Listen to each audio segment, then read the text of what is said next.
During my direct PhD interview, a professor asked, "Why do you want to pursue a PhD?" Brimming with confidence, I replied, "I want to dedicate my life to fundamental mathematics." The professors exchanged smiles. After 5 years of doctoral studies, the same professor asked, "What are your plans now?" I replied, "I'm going to become a security guard because that's a career worthy of lifelong dedication." After countless struggles, I forged a high school diploma and finally received the offer I had dreamed of. However, everyone later wondered how a high school graduate security guard managed to date a beautiful white-collar professional. The security team leader asked me, "Do you have a security guard license?" I said, "I took the test last month." He continued, "You look quite refined. Did you graduate high school?" I replied, "Yes, I did." He asked, "Do you have a fire safety certificate?" I said, "No, I don't." He responded, "All right. The shifts are in 3 rotations, 2 hours standing, 6 hours sitting. Monthly pay is $4,500, including meals and accommodation, 5 days off per month, with full insurance benefits. Will you take the job? You're young. You won't quit after a month, will you?" I assured him, "No, I'll work for at least 6 months." He said, "All right, fill out this form." I carefully wrote down, name, sincere education, high school graduate. The team leader glanced over the form and remarked, "Your handwriting's not bad. Bring your documents next Monday to sign the contract and start." It was the easiest interview I'd ever had in terms of intellectual challenge, yet I didn't perform particularly well. The team leader wasn't happy with my physique, saying I looked too thin and might be easy to push around. If it weren't for my height, just over 6 feet, he probably wouldn't have hired me. Being young and having only a high school diploma were disadvantages, as they implied instability and a higher likelihood of quitting. Based on my initial research, fire safety officers are the pinnacle of the security field. However, the demand to take the certification exam was so high that I'd have to wait a year just to register, which meant I couldn't get a cushy monitoring room position. Still, I secured a job as a security guard in an office building. On Monday, I donned my uniform and officially started work. The team leader explained the job. During rush hours, you'll be on gate duty. Lobby duty rotates among staff. At other times, you can rest in the break room. Shift changes can be arranged if needed. I was assigned to the building entrance alongside a man in his 40s. He introduced himself. "I'm Warren. You can just call me Walter." I said, "I'm Sincere. You can call me Sam." As the office workers streamed in, swiping their cards to enter the building, the crowd gradually thinned after 9:30. My mind went blank. No equations, no proofs, just staring at the potted plant ahead.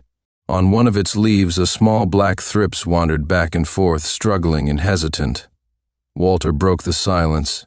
"You're so young. Why'd you decide to become a security guard? The team leader said you've even been to high school." I replied, "My mind isn't sharp enough for the places I wanted to go, so I came here for an easier life." My tone was tinged with melancholy. He patted my shoulder and said, "Well, one thing's for sure, this job is easy. Soon you'll be in the break room, doing whatever you like. If your brain worked well, would you be here? I'm no different. I just hope my kids do better. My eldest daughter always tops her class, but my younger son takes after me. He's not too bright. Then again, studying doesn't always pay off." I saw a video yesterday about a PhD student who threatened his advisor with a knife because he couldn't graduate. I couldn't help but interrupt bluntly, "I know about that. You're right." After a pause, I asked, "How old are your kids? Got any photos?" As soon as I mentioned his children, Walter forgot the previous topic, eagerly pulling out his phone to show me pictures of his son and daughter. I awkwardly praised them. "Very cute, so smart, really beautiful." Finally, it was time to return to the break room. Walter scrolled through short videos on his phone while I logged into Genshin Impact to complete daily tasks, farm artifacts, and explore maps. Then I opened YouTube to check on my virtual idol's recent updates. Afterward, I entered a long period of staring into space. Other than not thinking about research topics, my routine wasn't much different from my PhD life. By nightfall, I regretted my naive decision. The employee dormitory was a 3-person room. My roommates, Leo and Zach, initially seemed neat and even invited me to play cards with them. Everything was harmonious until lights out. I was preparing for my usual insomnia, lying down to face the existential questions of the day, when thunderous snoring shattered the silence. Just as I began to adapt, another snore joined in, creating a duet, layered, alternating, and resonant. In this cacophony, my thoughts were forced to abandon the vastness of the universe and return to mundane realities. Unable to think anymore, I, accustomed to sleepless nights alone in a PhD dorm, now pondered how to escape this symphony and fall asleep in a shared room. I got up and rummaged through my belongings, finding a pair of earplugs that had come as a freebie with some masks. Thankfully, I hadn't thrown them away. The earplugs helped slightly, reducing the noise to a faint white hum. Tossing and turning in bed, I wasn't sure when I finally drifted off. In my dreams, I was falling once again. That was how my first day as a security guard ended. 3 months passed, and I became proficient in my duties. Every day, I'd log into Genshin Impact to complete tasks, watch my virtual idols dance, and daydream. When I no longer pursued mathematics as a career, I found myself missing it. This job offered too much free time. Before diving into that previous topic, I wondered if there could be a conclusion, or if it was better to try something new. Would that direction really lead to any breakthroughs in the next decade? I carried around a pen and paper, jotting down ideas whenever they came to me. The team leader and the others noticed and teased me, saying, "Sam, what's with all this note-taking? Are you planning on going back to college?" But honestly, apart from gaming for a bit every day, you spend most of your time daydreaming. Once in a while you scribble something down, but that's not how you pass the college entrance exams. If you're serious about it, you'd better work harder.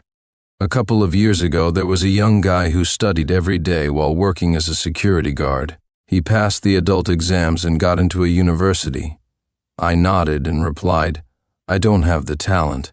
No matter how hard I try, it won't make much of a difference. Jotting down some thoughts during my free time is just a way to entertain myself."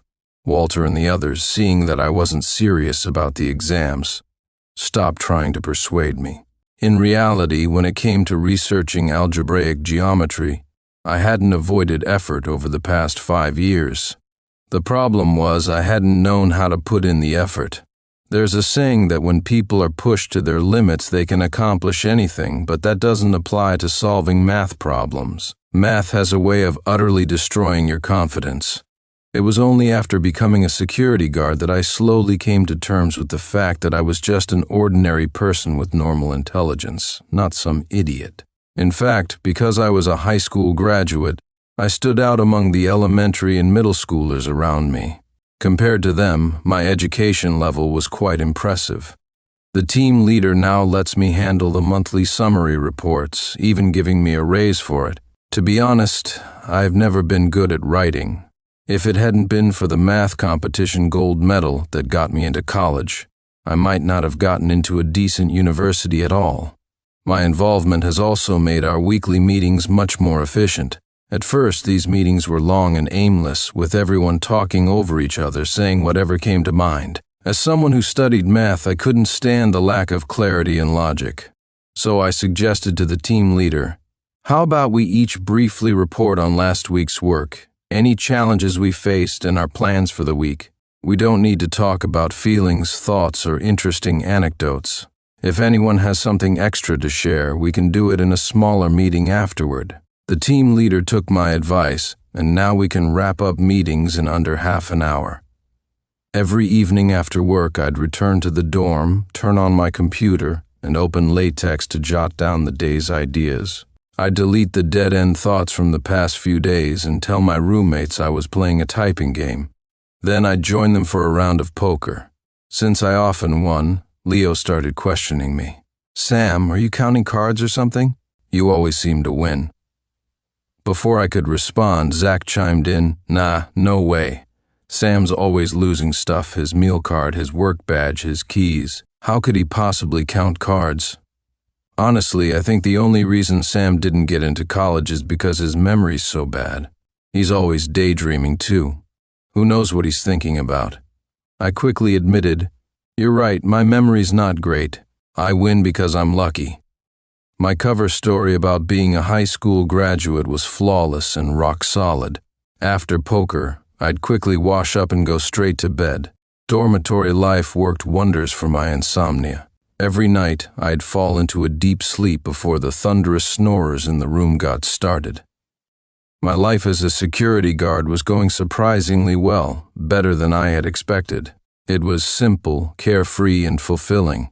The people around me never worried about existential matters or the meaning of life. They just lived, day by day. That atmosphere helped me feel grounded. One unremarkable morning, I was on duty with Walter when a familiar female voice interrupted my wandering thoughts. "Sincere, I went to your school and talked to your classmate. He said you graduated. So, why are you here?" I looked up and saw someone I knew well. It was my ex-girlfriend, Victoria. I wasn't sure if I should feel awkward. On the one hand, I didn't think there was anything shameful about being a security guard. But from a societal perspective, it wasn't exactly glamorous either. On the other hand, she was doing well. Her work badge showed she was employed at the top-tier company in this building. Walter's curious gaze flickered between me and Victoria. He was probably wondering how a high school graduate like me ended up connected to such a polished, professional-looking woman. I forced myself to stay calm and said, "Aren't you going to be late for work? You'd better head up. We can catch up later." She glanced at her watch, then at my uniform and said, "All right, I'll come find you at the security office during lunch." I replied, "No need, let's meet at the cafeteria instead, I'll text you." As soon as Victoria walked away, Walter couldn't hold back his curiosity. "So what's the story with that woman? And what's this about you graduating? Haven't you been a high school graduate for years?"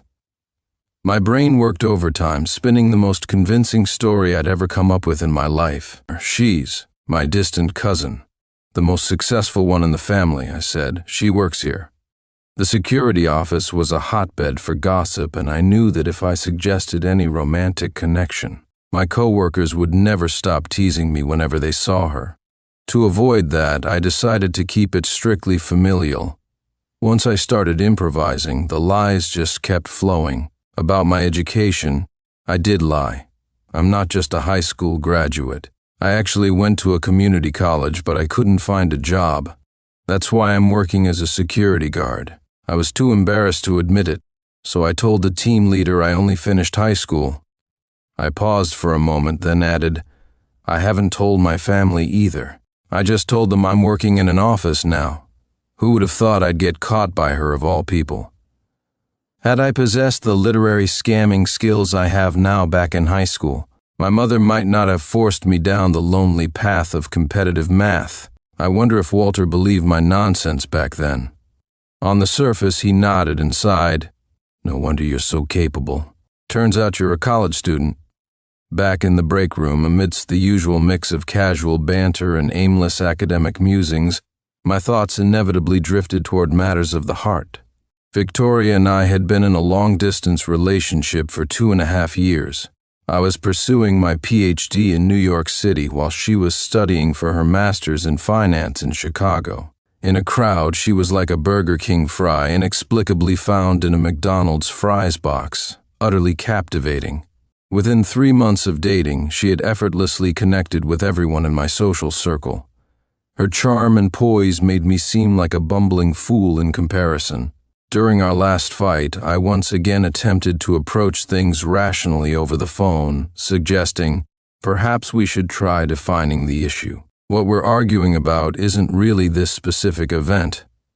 And then, just like that, I was dumped. I successfully transitioned from being the rational boyfriend to the rational single guy. At lunch, the rational single guy found himself face to face with Victoria in the cafeteria. I deliberately chose a table far from my coworkers and security. It was our first meeting since the breakup. I broke the silence first. "Why did you come looking for me that day? I thought you wouldn't want to see me again." She replied, "I saw the news clip. I figured, knowing you, you'd be too timid to handle something like that. So, I came to check on you. When it came to relationships, she had always been one to take the direct approach. In contrast, I was hesitant and awkward. Her straightforwardness made me sit up straighter, unwilling to let her dominate the atmosphere any further. She continued, "But you turned out braver than I expected. Honestly, I thought you might have run off to some remote monastery to become a monk. Guess I underestimated you. So, why'd you become a security guard? Was it because of Luke?" She hesitated before saying his name, but it was clear she had to ask. After a moment of thought, I decided to be honest. At first, yes. Now, I'm not so sure. Sensing the tension in the air, she deftly changed the subject. "After what happened with Luke, you cut off all of us mutual friends. When I got a job here in New York, I tried to get some information from your mom. She told me you were extending your studies for another year. I didn't call her out on the lie, even though I knew you'd already graduated." She added, "You just unblocked me recently. You're not planning to block me again, are you?" Her pointed question made me shrink back into my chair. Quickly, I reassured her, No, I won't." To avoid workplace gossip, I had told my coworkers she was a distant cousin. "We might run into each other often now since we're in the same building. Just don't let it slip, okay?" She smirked, her lips curling upward while her eyes remained cold. Based on my years of observing her, this likely meant she was annoyed. Her next words confirmed my suspicions. "Cousin, please, I'm your parent." With that, she grabbed her phone and tray, moved to a table far away, and sat down to eat. Even her retreating figure radiated an imposing presence. I quietly ate my food, thinking to myself, well, another day, another incident of upsetting Victoria. That night, I couldn't sleep. Every time I closed my eyes, I felt the weightless sensation of falling. Over the past 3 months, my security job had become a peaceful escape. Victoria's reappearance shattered that illusion, pulling me back to reality. Some things can't simply be ignored or avoided. My passion for math research was one, and Luke's passing was another. The memory of his voice echoed in my mind. "I'm Lucas. My name comes from the phrase that means, 'Do not belittle the sparrow. The sky is vast and limitless.'" His self-introduction left a lasting impression on me when we first met. And in the end, his story concluded with him giving it his all, soaring high before fading from view. Until the very end, Luke was a gentle yet resolute person.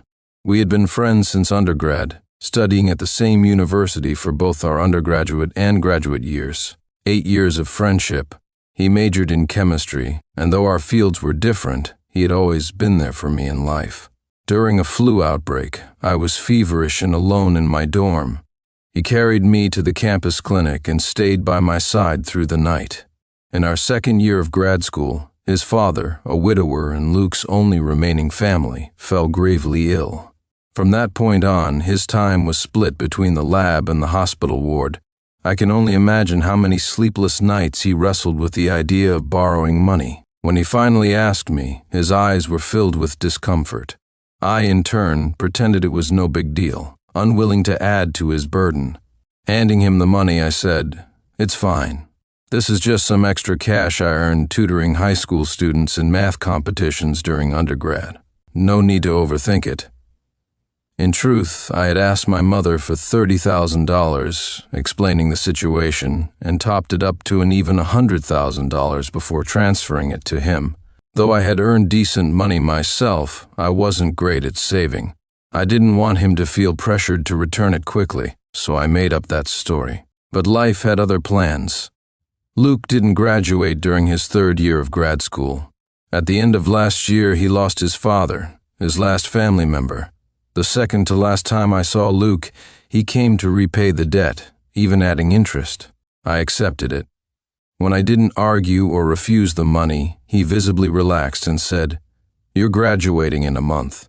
It was such a beautiful day. At first, I thought his words were an expression of happiness for me, but they turned out to be his farewell. I could sense that Ethan was struggling with his PhD.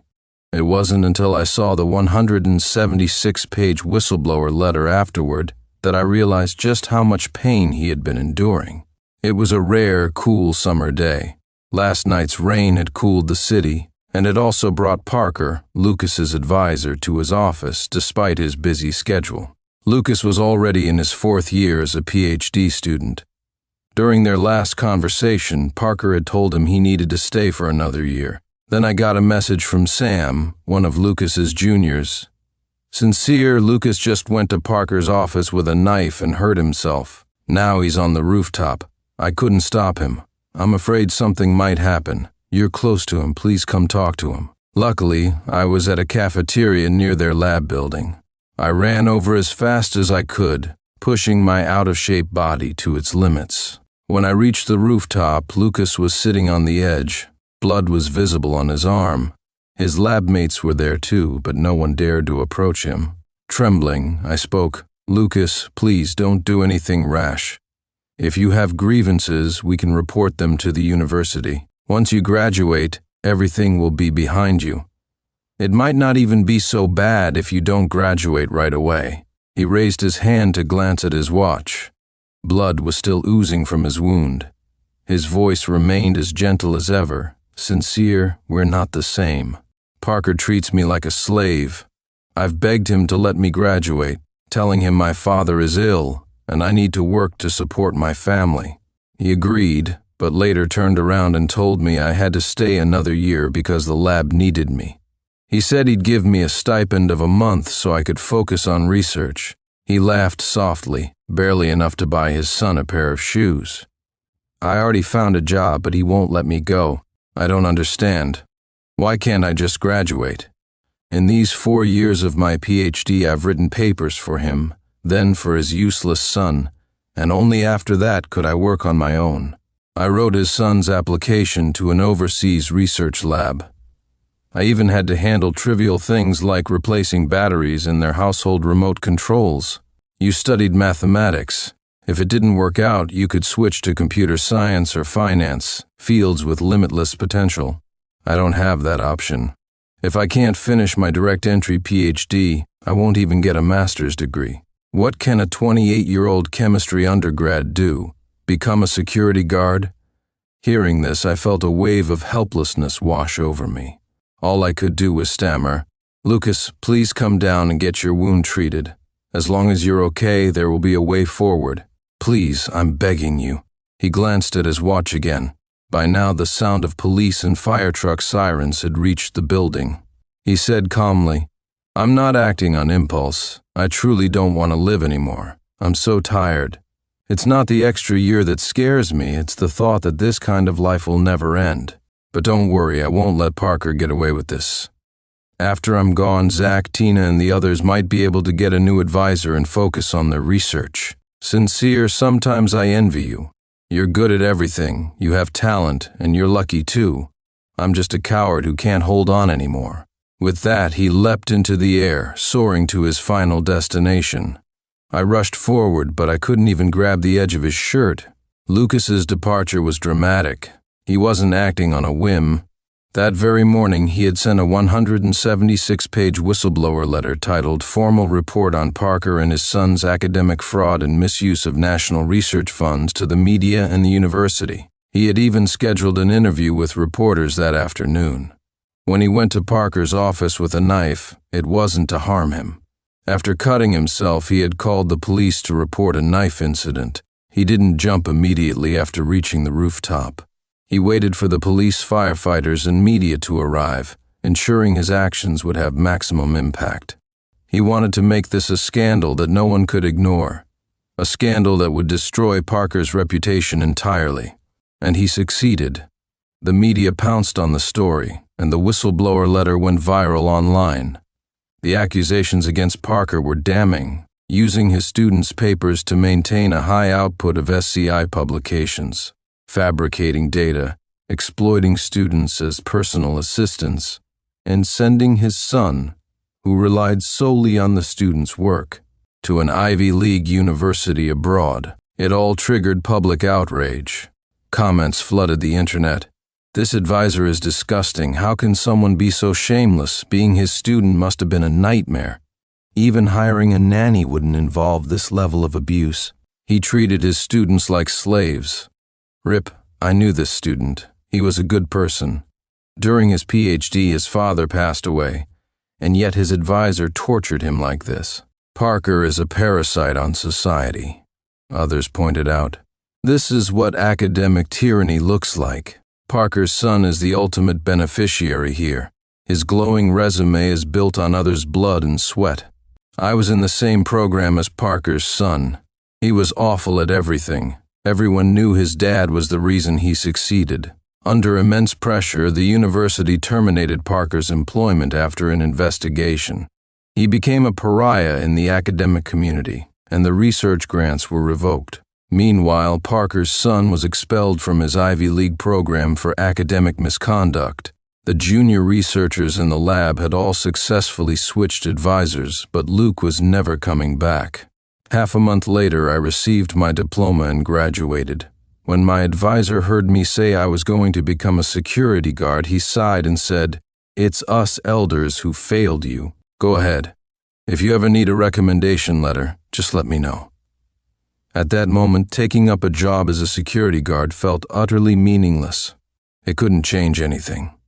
But I just wanted to try a different path, to search for an answer.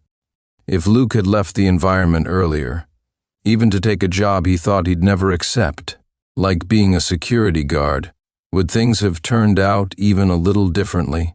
Lost in thought, I lay on my dorm bed, with my two roommates snoring loudly, their synchronized symphony eventually lulling me to sleep. Just before slipping into unconsciousness, I told myself, for now, things seem to have gotten a little better. In the dorm, this week's night shift guard, Leo, casually mentioned, "Sam, your cousin is really dedicated to her job.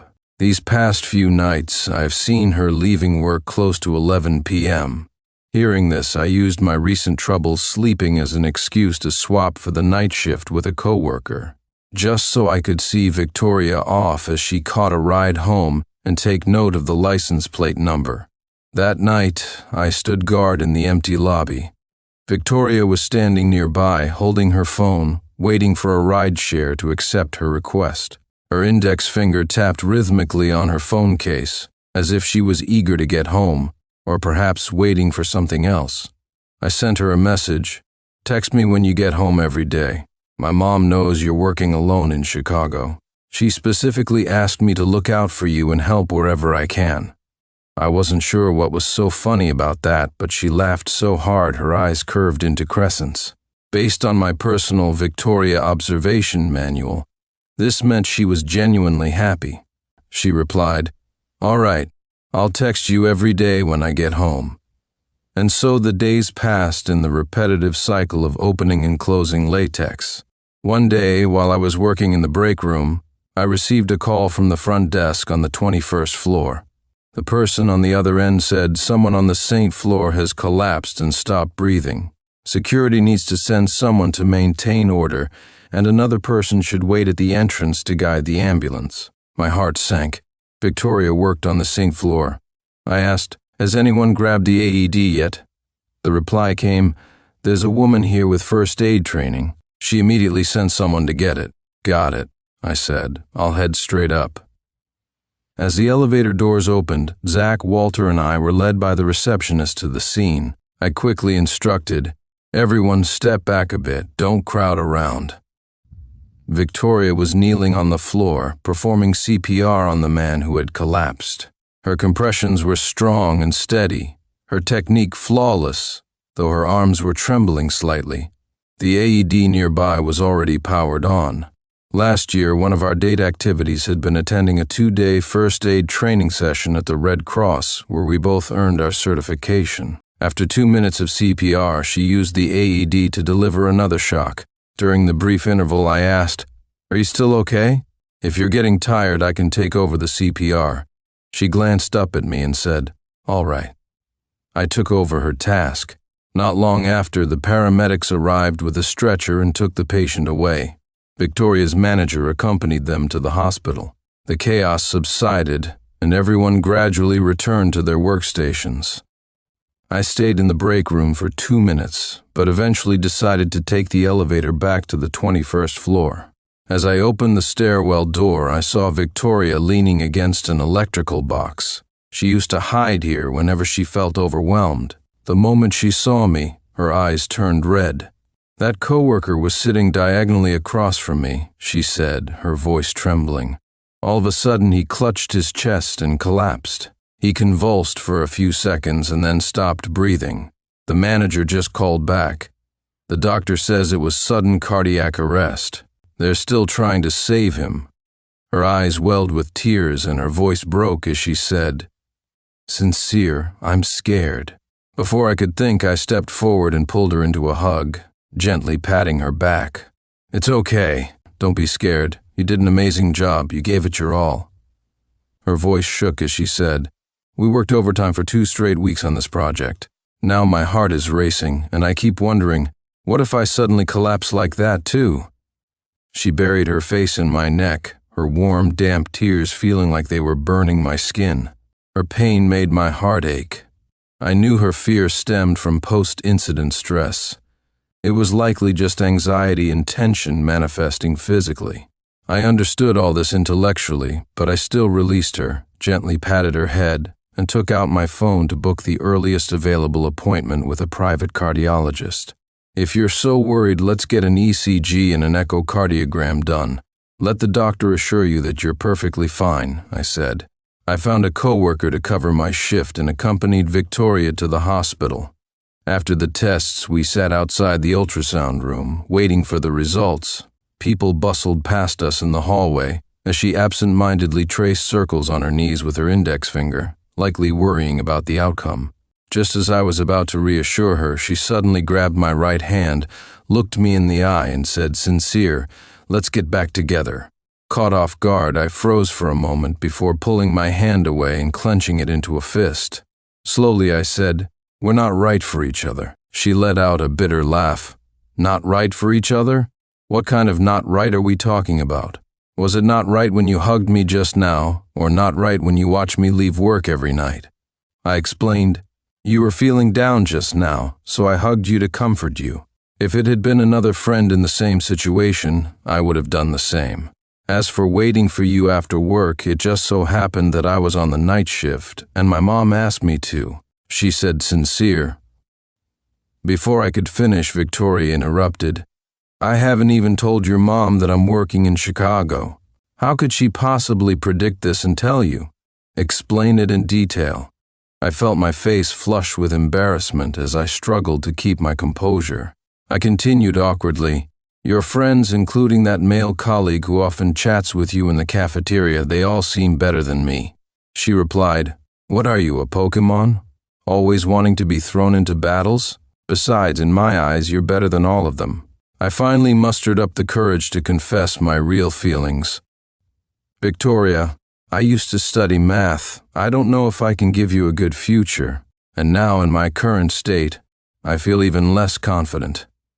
Her tone became incredibly serious. "You're healthy and have good character. Why can't you give me a future? Back when you were pursuing your PhD, you worried about not being able to give me a good future. I didn't have a job or income at the time, so I couldn't confidently refute you. That's why I thought we should break up and take some time to think. But now I have a job and can support myself and my parents. You don't need to bear the burden of my future. I have the ability to take care of myself. The reason I choose you so firmly is simply because I love you. I'm happy being loved by you. I thought we could take it slow and eventually be together, but what happened today made me realize that no one knows what will happen tomorrow. If I can't be with you in the future, I'll regret it deeply. You can try being a security guard. Why can't you be brave enough to choose me?" I slowly unclenched my fists. Facing an unpredictable future, I too hoped to face it with her by my side. I carefully took her hand and replied earnestly, "Let's get back together." I paused, deciding to clear up the misunderstandings from the past. About the things I said before, I told people you were my cousin because I didn't want our past relationship to cause you any trouble. I waited for you after work because I was worried about your safety. Hugging you just now was because I couldn't bear to see you upset." She held my hand tightly and said, "I don't want to not be by your side when you're sad. I'm sorry for leaving you to face everything alone during that incident with Luke. From now on, I'll be with you for every important moment." Victoria's test results came back normal, and her colleague was successfully resuscitated. The colleague's family even came specifically to thank her, saying that without her timely actions during those critical moments, the outcome could have been tragic. Victoria has since adopted a healthier lifestyle, working fewer overtime hours. We often eat together in the cafeteria. Zach and the others like to tease me, saying, "Sam, is that your cousin or your girlfriend?" I blushed but tried to calmly admit, "She's my girlfriend. Stop making jokes about her, she's shy." They quickly shifted their teasing to me, joking about me being a pretty boy. Before long, my reputation as the handsome security guard spread from the security department to the entire property management team in the building. Everyone knew that a high school graduate working as a security guard had managed to win over a beautiful office lady. Besides my girlfriend, I also occasionally had to deal with kids.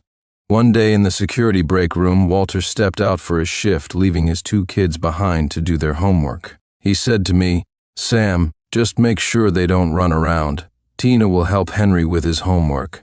Tina, the older sister, and Henry, the younger brother, started off working well together. But soon Tina got frustrated. She shouted, "What's 3 plus 5? What is it?" Henry hesitated nervously and answered, 7? Tina threw up her hands in exasperation. "Didn't I just teach you? I've gone over this so many times." Henry started crying. "Wah, I don't know, sis." Tina also began crying. "Wah, it's 8.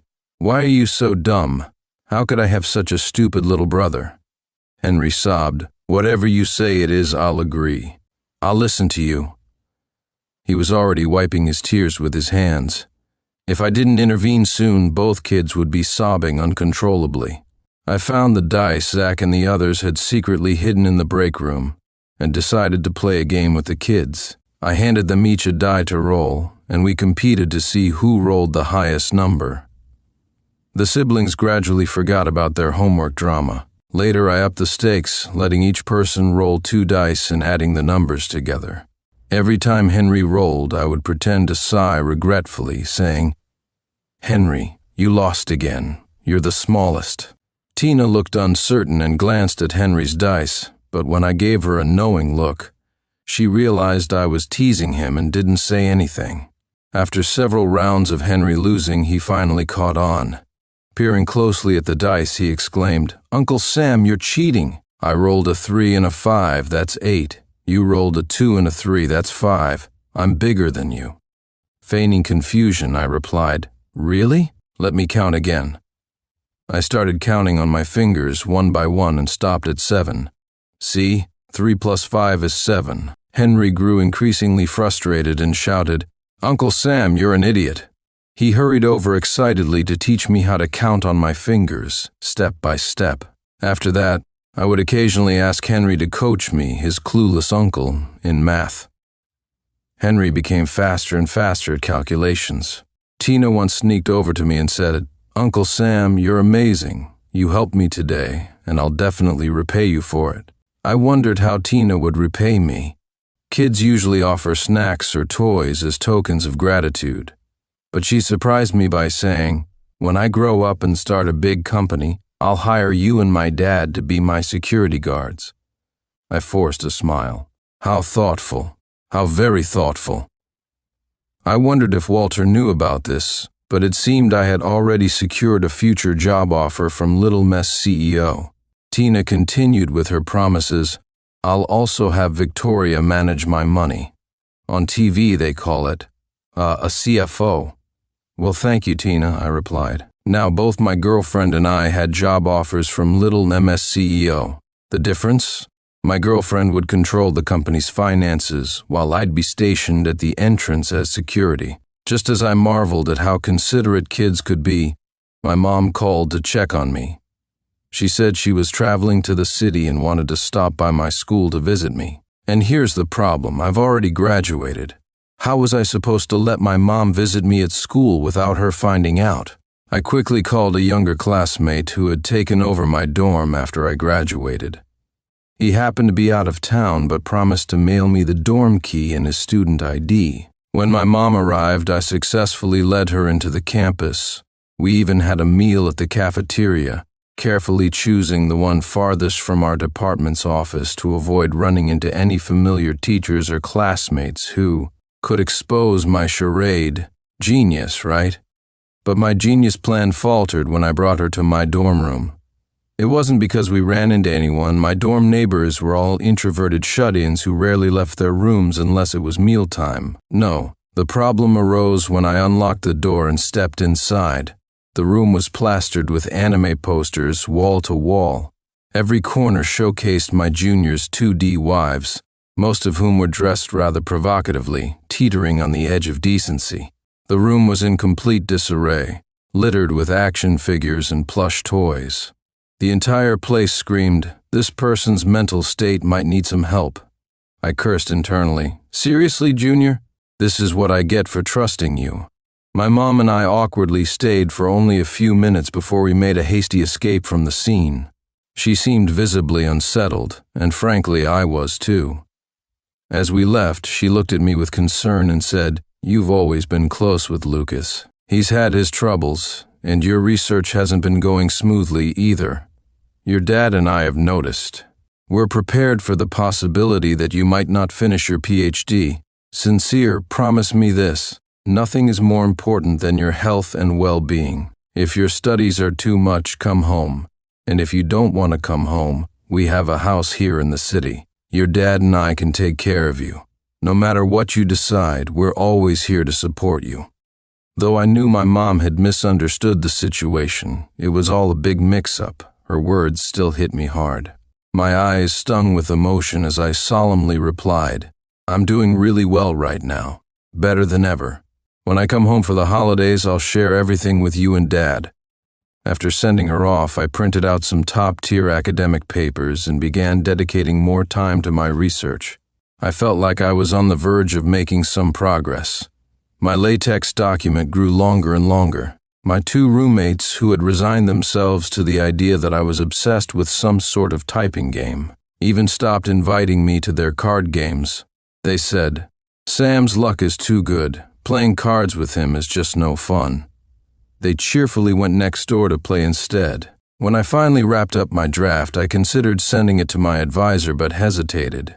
That day, as Victoria and I left the cafeteria, I instinctively glanced up at the rooftop platform of the campus building. Ever since Luke's tragic leap, I couldn't help but check open high-rise platforms whenever I passed by.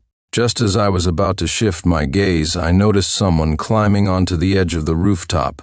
I pointed it out to Victoria and told her to call the authorities and alert campus security to prepare for crowd control. Then, I sprinted upstairs. When I reached the rooftop, I saw a middle-aged man with his legs dangling over the edge. The scene felt eerily familiar, and my hands began to tremble uncontrollably. I said, "Sir, please, that's dangerous. Can we talk? Let's move away from there." He turned to me agitated and said, "I'm not moving. I'm jumping. How dare the company lay me off? I'll make them regret it. I still have a mortgage, car loans, and a kid in elementary school. Without a job, how am I supposed to live?" Hearing his words, I felt a small sense of relief.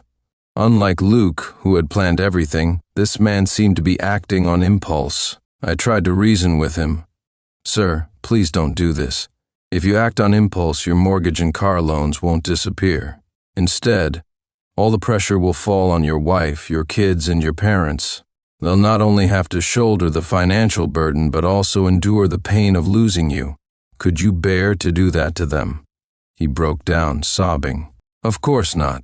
But at my age, finding a new job is just too hard. I can't see a way forward." I offered him a smile. "Sir, look at me. Most people see me coming and going and assume I'm just a security guard, but actually I'm finishing my PhD this year. Imagine that, a PhD graduate working as a security guard. Doesn't get more hopeless than that, right? Sometimes the things we imagine to be impossible are not only difficult but also deeply humbling. But when it came to actually doing it, you'd realize it wasn't as daunting as it seemed. These days, I find myself studying math more seriously than I did during my PhD, and I've even made some progress. You'll definitely find a job, it's just a matter of whether it meets your expectations. First, get over this hurdle, and then adjust slowly. As long as you're healthy and clear-headed, you'll always find a way to make a living. His expression wavered, and then suddenly he slid forward a bit. Could it be that he still couldn't let go of his thoughts? I cried out in alarm. "Hey man, think about your wife and kids. Don't do anything rash." He looked embarrassed and, with a trembling voice, said, "I don't want to die. I really don't." My legs just gave out and I slipped a little. "Could you guys help me up?" The other security staff nearby came over to maintain order. Together, we helped the man back to safety. It turns out the best way to console someone is to show them that others have it worse. The police arrived shortly after, and we explained the situation to them. Thankfully, the matter was resolved. When I turned around, Victoria came running over and hugged me tightly. She stood on her tiptoes, gently patted my head, and whispered soothingly, "Look, you did it. You were amazing." I hugged her back tightly. The heavy burden that had weighed on my chest for so long finally lifted. "Luke, I think I can keep moving forward now," I said. Back at the security break room, I faced a new challenge. The security team was all staring at me, their eyes scanning me as if I were a stranger. Zach was the first to speak. "You're seriously a math PhD? So winning at cards wasn't just luck. I was even thinking about asking you to help me pick lottery numbers." Leo chimed in. "And all those nights you weren't just playing typing games, were you? You were doing research, right?" I knew it. Who could possibly get addicted to such a boring game, deleting and rewriting a bunch of random symbols and numbers? The team leader shook his head in amazement. "Never met a math PhD before. No wonder everything you say and do has this logical precision. You're a smart guy. We used to tell you to go to college, but who'd have thought you'd already finished a PhD?" Zach interjected again. "Well, he's not perfect, always forgetting stuff. I guess even math PhDs have their flaws, like a lousy memory in daily life." That was true. I'd made plenty of silly mistakes in day-to-day life. The security officer from the neighboring dorm added, "So you're not just some pretty boy. No wonder you snagged that beautiful corporate lady from the 21st floor as your girlfriend." Walter patted my shoulder with a laugh. "You guys are all late to the party. I figured it out ages ago. Didn't know he was a math PhD, but I had a hunch he was highly educated." Curious, I asked, "Walter, how did you figure that out?" He replied calmly, "I spend the most time with you, and you just have the vibe of someone who reads a lot, always scribbling on paper. But honestly, the real giveaway was that monk near my neighborhood, the one who still has his hair. His vibe and habits are just like yours. The head monk once told me he has a PhD in physics. He couldn't make sense of physics, so he became a monk. Never expected I'd come across such an explanation anywhere else." After all the teasing and gawking, the team leader asked, "Sam, with your education, why'd you take up a job as a security guard?" I replied, "I wanted to figure some things out." He responded, "You educated folks always talk in riddles. Well, did you figure it out?" I nodded. "I did." He asked, "So are you staying?" I replied, "I am. I might leave for a little while at some point, but I'll come back. This place is really great." That night, I finally mustered the courage to open my long-neglected email account. I was ready to send my finished paper to my advisor when I saw an unexpected message. It was an email from Lucas, scheduled to be sent on my graduation day. It read, "Sincere, I hope this letter finds you well. Congratulations on your graduation. I'm deeply sorry I can't congratulate you in person. You've always been talented and hardworking. I hope you'll carry that passion forward as you pursue foundational mathematics. You're my dearest friend, and I cherish our bond. I worry my departure has caused you some pain. Please don't grieve or blame yourself. This was my choice. As one of my favorite sayings goes, better to shatter on the mountain or sink in the river than linger in a coffin, the soul restless and aimless. This is what I've chosen." Goodbye, Sincere. I wish you and your family peace and health. Sincerely, Lucas's the message wasn't long, but I found myself rereading every few words, not wanting to miss a single ounce of his sentiment. By the time I finished, my vision was blurred with tears. I sat in silence for a long time, unable to move. When I finally regained my composure, I decided to write back to someone who would never reply. I wrote about Parker and Ethan getting the punishment they deserved, about the embarrassment Parker faced on his last day at work. I wrote about my time as a security guard, the humor, the ups and downs, and how this job was far better than either of us had imagined. I wrote about my continued work in mathematics and the progress I had recently made. I wrote that I didn't like the quote about shattering on the mountain. Instead, I preferred, "Where the heart leads, the feet will follow. Life is a journey against the current, and we sail with but a single reed." Finally, I wrote that I often thought of him. After sending off this long email, I unexpectedly received a reply. "Sincere, I knew you'd write back, you silly kid. I got it. Live well. This time it's really goodbye." It was an automatic reply Lucas had set up just for me. I broke down in tears. "Goodbye, Luke. Take care." 10 years later, I was invited by University A to give a talk at the Department of Mathematics where I shared my recent research findings. During the Q&A session, a student asked, "It's well known that your journey has been quite unique. We'd love to hear about your experiences along the way." I replied, "I've only managed to make a small contribution to mathematics, leaving behind some marks that are not particularly profound. While I've received some recognition in the grand timeline of mathematical history, my work might have merely saved a few days of reasoning for future prodigies. I've been fortunate. I haven't faced many obstacles. My parents and my wife have always supported me, and I've never been under financial pressure. The main challenges have come from my own intellectual limitations, which have impacted both my research and my mental state. I often think, if someone as fortunate as I am struggles to persevere, how can we expect others to serve as stepping stones for scientific progress? Yet the truth is, mathematics is indeed beautiful, but it's also hard to stick with. During moments of despair, I've looked at a thrift spinning in circles and felt it mirrored my own feelings of futility. As many of you know, my primary job is being a security guard. Apart from the 2 years I spent as a postdoc in the United States and the occasional lectures I give at universities nowadays, most of my time has been spent working as a security guard. I even got certified in fire safety operations. For those unfamiliar, this certification allows me to sit in the monitoring room instead of standing on patrol, which has been a huge help for my mathematical research. I often give up, but occasionally I persist. It's that tiny bit of persistence that has carried me to where I am today. Looking back, it feels like I've sailed through 1,000 mountains with ease. After a round of enthusiastic applause, the same student followed up, "Do you have any advice for math majors?" This is a common question, but I didn't want to brush it off lightly. I said, "I'm not a genius. I've been confused, I've suffered, and I've given up before, but I never extinguished my passion. I want to tell you all that giving up isn't always a failure. If you really can't go on, it's okay to step away for a while.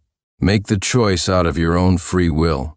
If you step back, you could explore fields like finance or computer science and make a fortune. Even if you step all the way back, you could always join me as a colleague.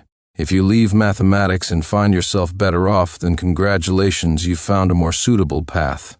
But if, after stepping away, you still find yourself yearning for mathematics day and night, then you're welcome to come back. I'm not asking anyone here to sacrifice their happiness for mathematics.